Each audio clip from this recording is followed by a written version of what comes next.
আমার প্রাণপ্রিয় কলিজার ভাই একটা কথা বলবে, গুরুত্বপূর্ণ কথা। বিসমিল্লাহির রহমানির রহিম। আসসালামু আলাইকুম। যারা আমাদেরকে দেখছেন তাদের উদ্দেশ্যে বলতে চাই, এই রিকশাওয়ালার বাঁধ একটা ইতিহাস। এই রিকশাওয়ালার বাঁধ এত বড় ইতিহাস আর বিশ্বে আমার জানা মতো নজির নাই। এই রিকশাওয়ালার বাঁধের জন্য, সামান্য একটা বাঁধের জন্য একটা মানুষ জীবন দিয়েছে, হাজার হাজার মানুষ আন্দোলন সংগ্রাম করেছে, হতাহত হয়েছে। এই বাঁধের কারণে গত 3-4টা বছর ধরে নোয়াখালীর মানুষ জলবদ্ধতার কারণে মানুষের চাষাবাদের জমি চাষ করতে পারে নাই।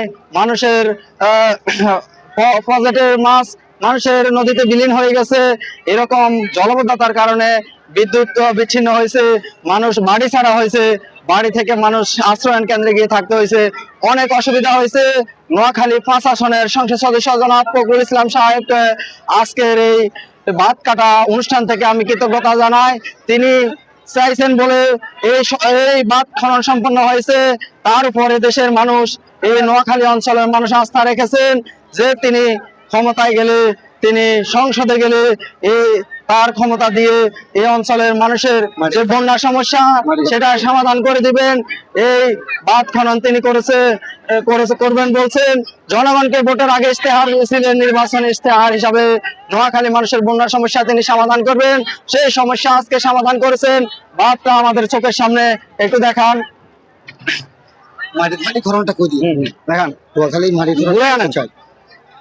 এবং নোয়াখালীতে আরো তিনি বিভিন্ন ধরনের সমস্যার সমাধানের উদ্যোগ নিয়েছেন।